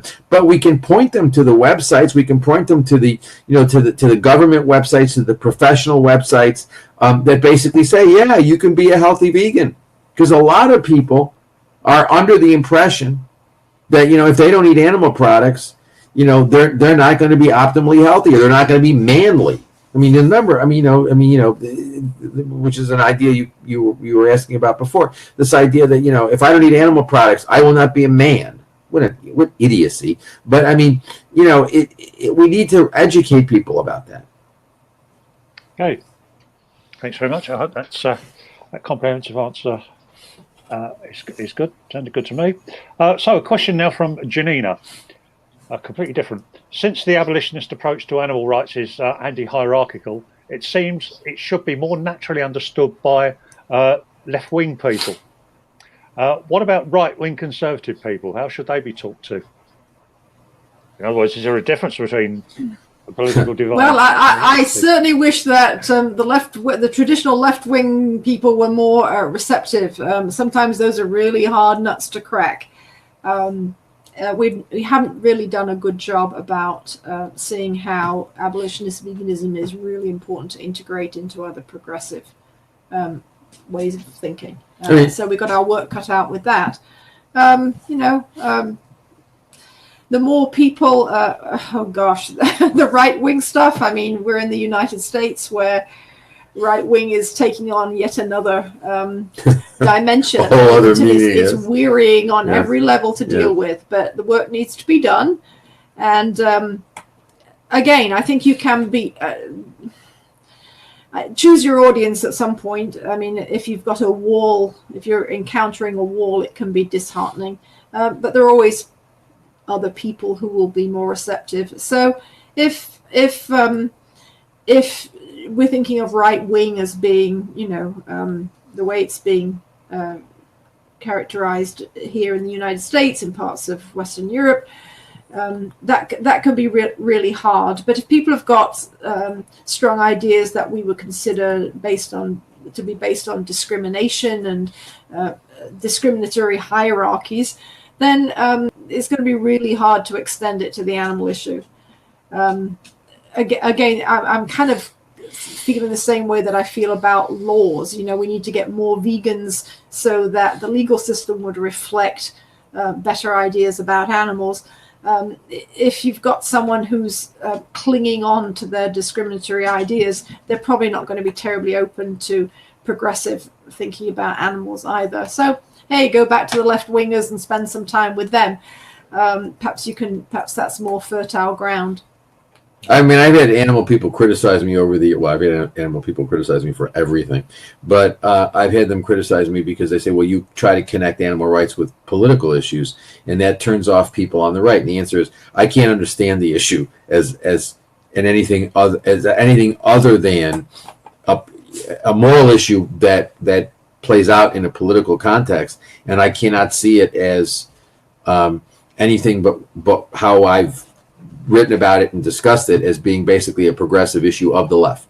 That basically it's an issue, it's something which is part of a rejection of violence, something which is part of a rejection of hierarchy, something which is in part it is integral to the rejection of otherization, which is what discrimination is all about. So, that's the only way I can understand it. I do not understand the idea as, apart from that context. And, if that turns off people on the right, I'm really sorry, but, it is what it is. It is what it is. It is indeed. It is indeed. It is. And always will be. For now and evermore. Yes. Sophia, with the next question. Says, hello all, thank you for the great webinar. Very kind of you. I have been wondering how to educate someone that has good ideas but really believe that they're saving more resources by eating food that will go to the waste bin instead of vegan food.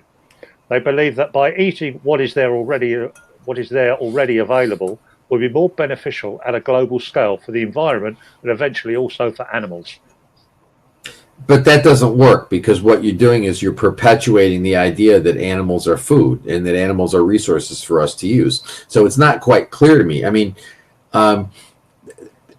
you can abstract and say, well, that's like saying that if I continue to engage in something which I think is morally odious, it will have an effect of reducing participation in the immoral act. I don't understand why anybody thinks that's the case. I mean, I understand the argument that if I eat something from a dumpster, that may be better for the environment than going out and buying vegetables. I understand that argument. I just reject it because I think that the environmental argument or issue is extremely important, but I can't understand the environmental argument again apart from the moral question. So once somebody says to me, well, I'm going to do something immoral because it's better for the environment, then my response is, well, wait a minute.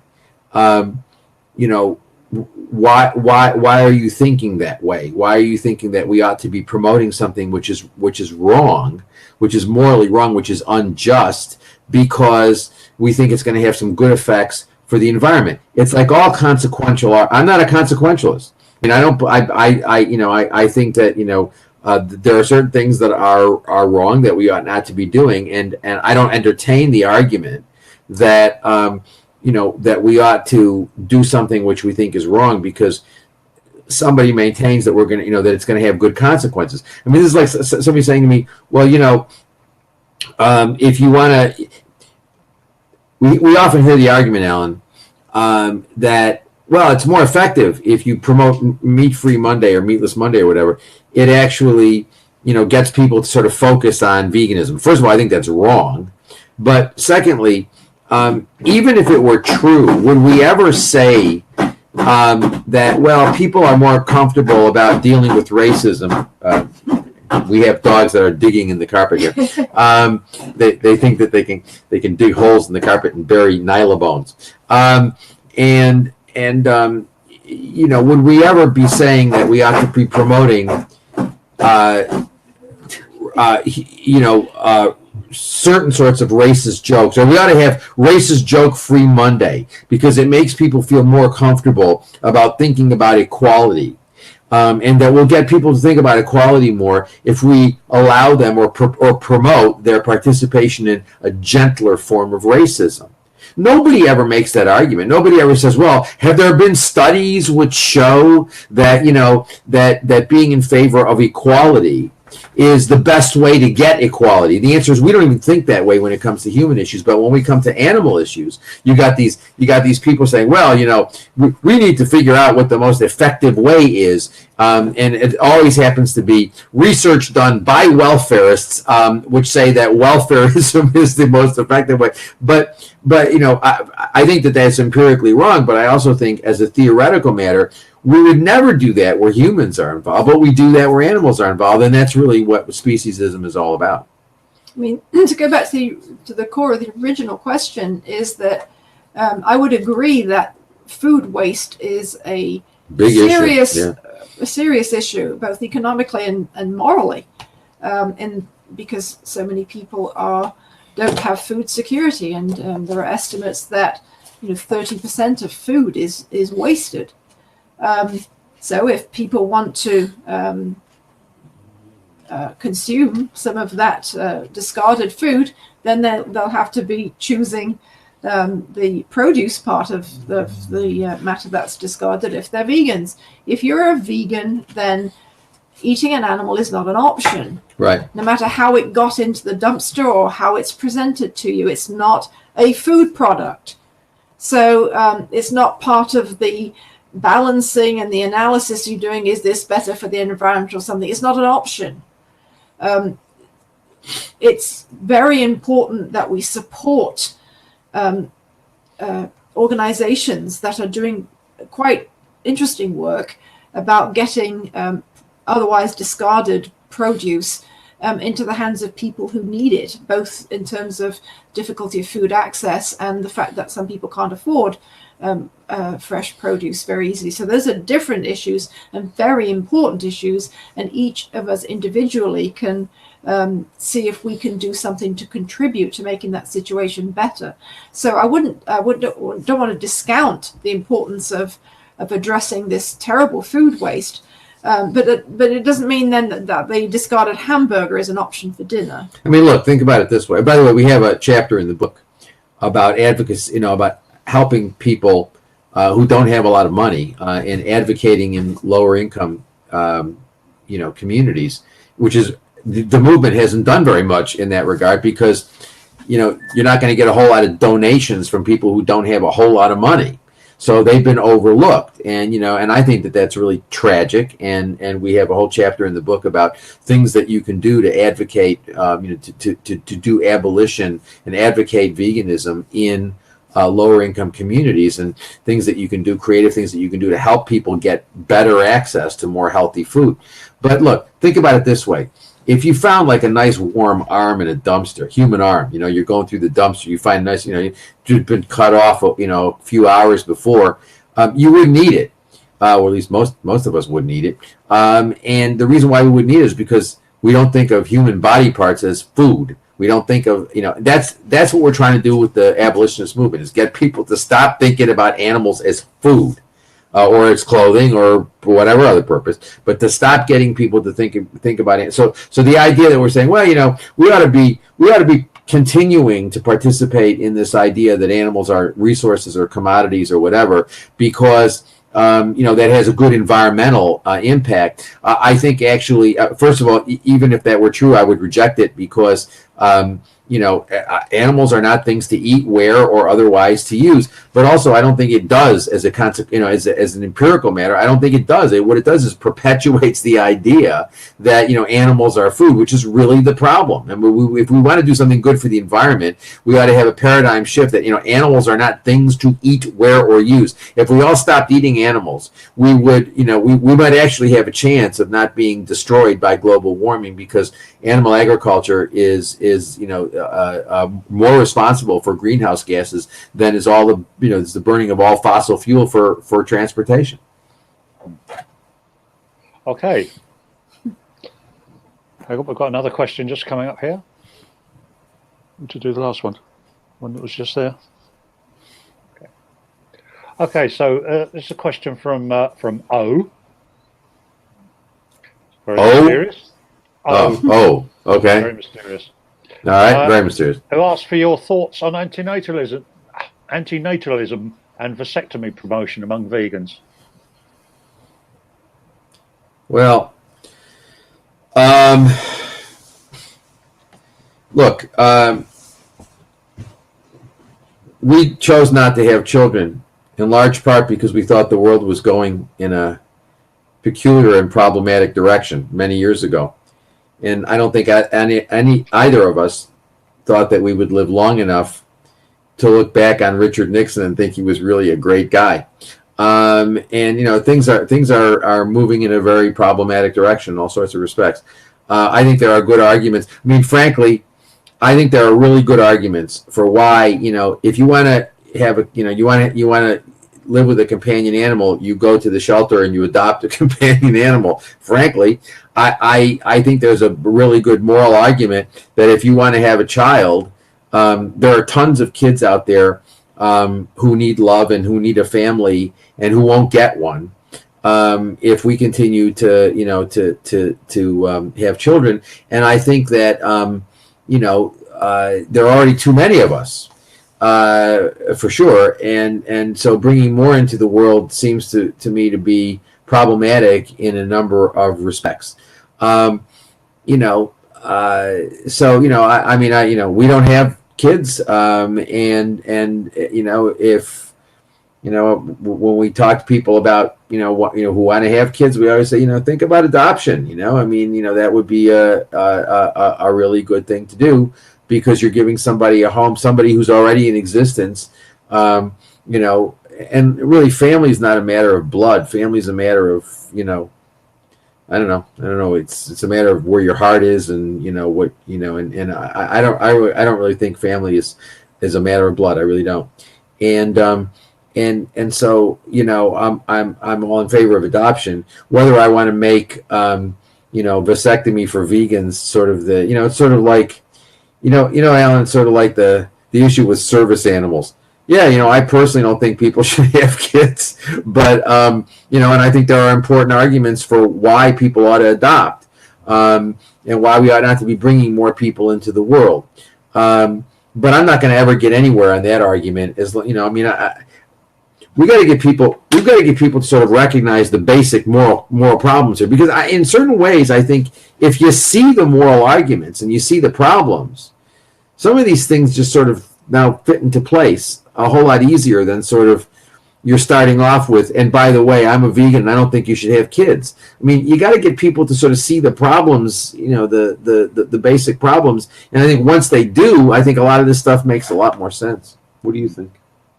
Well, people are going to keep having children, so I think we need to do everything we can to support them raising vegan children. Absolutely, yeah. Helping kids who are vegan if their parents aren't, that can be a difficult dynamic when kids don't have that's a serious problem. That's a serious problem. So there's also all sorts of things that we can do to address it. I think it's people's individual decision about what they do with it, having children. But I think it's been sorry, Gary, carry on. We actually get a fair number of inquiries from young people who say my parents aren't vegan, and they're and we've actually done Skype calls with parents and stuff to when obviously they have to be willing to do that sort of thing when their kids are vegan and their parents don't understand the veganism. So we old people talk to the parents and try to explain why the kids are vegan and why they think it's important and how the parents can support them. And I think a lot of parents are concerned because it's a health issue. They think, oh, my kid's going to be a vegan, is going to die. And you educate people but that's we need to do more to support vegan kids. And to help vegan parents, because that's another problem. Vegan parents, they have vegan kids, and then the kids go to school and they get the school is not doesn't want to accommodate them or has some sort of issue with that. That needs to be focused on as well. I think it's one of these things that some people are trying to make it sort of unvegan if you participate in it. You're not vegan if you want children. A bit like people who say you're not vegan if you eat something with palm oil in it. This kind of, it's just the same. Yeah, people think principles don't answer every question out there. So yeah, there are a chunk of people out there who think that I saw somebody sent me on a private message. I just saw it last night. I haven't had a chance to respond to it because I haven't had a chance to do anything recently, but been very busy with the book and some other issues, and the semester is just about to start. But somebody sent me a poster last night of somebody saying veganism is all it was one of these things. Veganism is you don't do anything wrong, basically, and you can't make veganism equivalent to that which is morally right in all respects. It's as you said, Alan. It's like people say, well, if you eat palm oil, are you a vegan? The answer is you're no less a vegan than anybody else who eats any other product, because all products, all food products, all vegan food products involve harm in some way. I mean, incidental and unintended harm. And unless you're going to say that the animals who are harmed in the production of palm oil matter more than the animals who are harmed in the production of olive oil or coconut oil or some other sort of oil, it becomes somewhat speciesist, and it becomes, it smacks of problematic thinking. I think we should be really careful. I mean, the idea that somebody says, well, if you have children, you can't be a vegan, that's nonsense. Of course you can. Do you eat, wear, or use animals? If the answer is no, you're a vegan.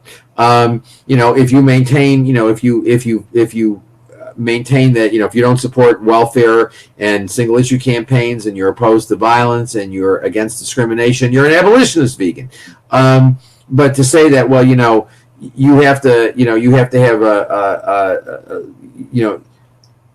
you have to have certain views about every single issue in order to be a vegan, then you basically, you're making it very difficult for people to be vegans, and I think that's wrong conceptually anyway. Okay, well, thank you very much, Gary and Anna. Sadly, we've run out of time. We've had some nice complimentary remarks on the in the chat room tonight. For example, Denise, who says, "Thank you so much, Gary and Anna, and moderators. I'm inspired every time I hear you speak about these issues." Well, that's great. That's wonderful, and thank you for that. But this only works if you take that inspiration, and I'm confident that you are. Having said that, to go and do something yourself. It's our individual responsibility to go make a difference. Let's go and do it this coming year. Yeah, let's let 2018 be the year where all of us who care about this issue commit ourselves, really ramp ourselves up, and stop thinking about, here we are as non-advocates and here we are as advocates. We need to sort of see ourselves as advocates. This is who we are. Every aspect of our lives, every interaction we have is something that we, it's something that we bring our moral principles to and advocate whenever and every chance we can. And if you have that mindset, you see that there are unlimited numbers of opportunities. Well, thank you, Alan, and the mods for facilitating this. Thanks very much, everybody. Thanks everybody for participating. You could hang on in the room for a couple of minutes after we've finished, Gary and Anna, if you'd be so. Okay, sure. We've got Melina. Melina says, "Thanks so much to everyone for this webinar. It was my first time here and I loved it." Wonderful. So good. Brenda and Valdeka, hello from the Netherlands. I just wanted to thank you guys for writing such a thorough and clear manual for peaceful activism, which I should. Excellent. Wonderful. Wonderful. Raja says, "Thanks for this webinar. It was truly inspiring." So lots of positive comebacks. Suzanne, hello, they keep coming in. Suzanne says, "Would also like to express my thanks for your time in this webinar. Very inspiring." Good. We'll do it again. We'll do it again. We'll do it endless numbers of times. We're vegans. We have endless energy. One more, Malin says, "Thank you so much, all of you, for the interesting and brilliant questions and answers and comments." So there we are. So it just remains for me to say, to reiterate what you've just said. Thanks to everybody who was attending tonight. Thanks for the moderators who've been beavering away. That's Francis, Jenny, Vanda, Carter, Jeffrey, Peggy and Tracy. And a special thanks to Gary and Anna, who've been brilliant as usual. We look forward to the next one and seeing you again soon. And a special wait. A special thanks to Alan, who right up until the moment where we went live was desperately fighting with the technical problems we were having with the software. So thanks, Alan, for rescuing that, because frankly I was doubtful we were going to get it done. But I just have to keep taking the tablets. I'll be fine. Yeah, absolutely. Thank you very much. Thanks everybody for joining. Happy New Year. Make it Vegan New Year. Cheers. Happy New Year to you. Bye. Bye-bye.